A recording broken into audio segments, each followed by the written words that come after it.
Nous avons dit que l'abeille noire est parfaitement adaptée à son environnement. Du nord de l'Espagne à l'Angleterre, de la Bretagne à l'Oural, en passant par la Scandinavie. Autant de territoires et de climats totalement différents. Mais comment une abeille, aussi endémique soit-elle, peut-elle être adaptée à son environnement sur un territoire aussi vaste et un climat aussi varié ? La diversité du climat, associée à la flore locale, a engendré au fil des millénaires ce qu'on appellera des écotypes locaux. Un écotype est une adaptation particulière d'une race d'abeilles dans un territoire et avec son territoire, qui présente donc des caractéristiques nouvelles adaptées à son habitat. Dans le nord de la France, par exemple, et dans le Hainaut en Belgique, un écotype local a été identifié. C'est un écotype qui est donc particulier à cette région. Recensé et identifié par Hubert Guérilla de Chimay et par Jean Vaillant de Valenciennes, il sera confirmé par les travaux scientifiques de Lionel Garnery. On appelle aujourd'hui cet écotype local l'écotype Chimay-Valenciennes. L'écotype de Chimay-Valenciennes est incroyablement préservé avec une pureté très satisfaisante selon les vérifications par l'ADN réalisées par Lionel Garnery.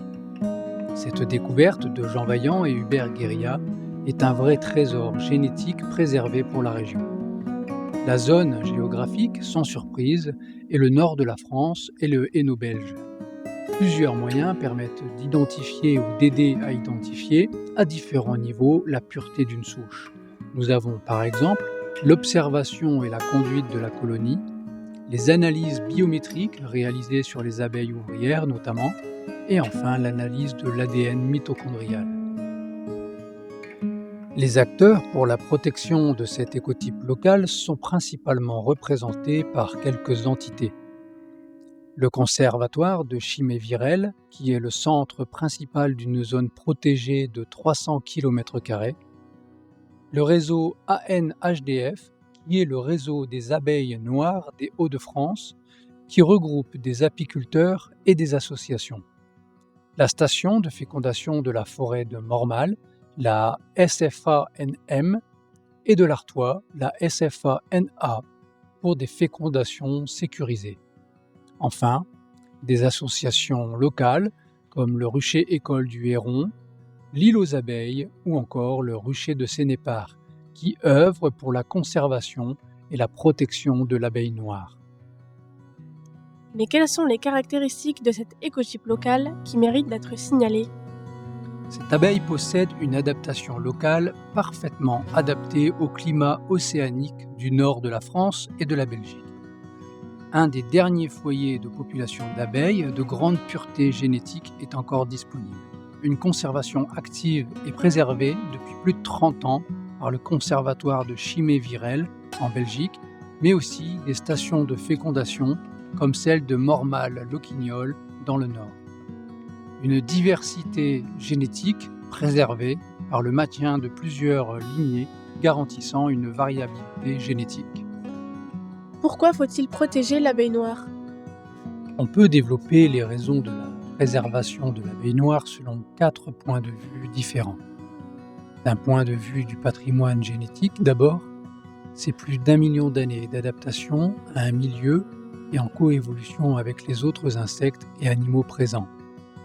C'est une diversité génétique qui est irremplaçable justement parce qu'elle a mis des millions d'années pour évoluer jusqu'à aujourd'hui.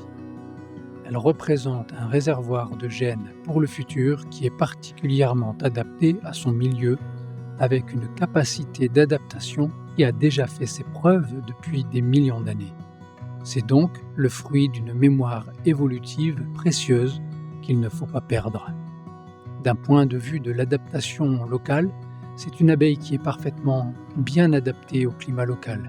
Elle garantit une pollinisation efficace en lien avec les plantes car les abeilles noires ont évolué avec ces plantes locales et le climat local. C'est une abeille qui est résistante aux conditions parfois difficiles de la région dans laquelle elle a coévolué avec la flore indigène et la faune associée. Elle représente alors un héritage naturel irremplaçable. Du point de vue de la rusticité, C'est une abeille qui a une autonomie remarquable avec un faible besoin en intervention humaine et une grande résistance aux maladies. C'est une abeille qui possède des qualités d'hivernage exceptionnelles et enfin, elle est parfaitement adaptée à nos pratiques apicoles de loisirs, sachant qu'il existe en France environ 2000 apiculteurs professionnels, 300 apiculteurs pluriactifs et plus de 55 000 apiculteurs amateurs qui possèdent moins de 10 ruches. Du point de vue de la biodiversité, enfin, l'abeille noire est un acteur clé de la pollinisation locale qu'elle réalise sans concurrence avec les autres insectes avec lesquels elle a coévolué et dans un territoire dont la flore est adaptée.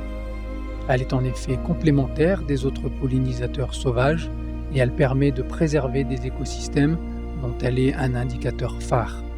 Enfin, elle est compatible avec une apiculture durable. Oui, mais concrètement, comment faire pour préserver l'abeille noire? Plusieurs méthodes permettent de participer à la préservation de l'abeille noire. Nous avons notamment des fécondations naturelles dans des stations isolées avec des ruches contenant une bonne population de mâles à la génétique aussi pure que possible. Plus difficile à mettre en œuvre, mais cependant disponible, des inséminations artificielles de reines. Si cela nécessite quelques connaissances et du matériel que seuls quelques spécialistes peuvent posséder, c'est une méthode qui reste accessible et qui garantit la génétique de la descendance. La conservation des pédigrés et la traçabilité sur la génétique des reines permet d'obtenir une documentation complète sur les reines produites et un suivi des descendances, une sorte de généalogie des reines et de leurs filles. Et enfin, le partage et la diffusion du matériel génétique aux apiculteurs engagés dans la conservation. L'urgence, c'est que sans action concrète et rapide, l'abeille noire pure pourrait disparaître définitivement dans de nombreuses régions d'Europe dans les prochaines décennies. Préserver l'abeille noire, c'est une assurance pour l'avenir.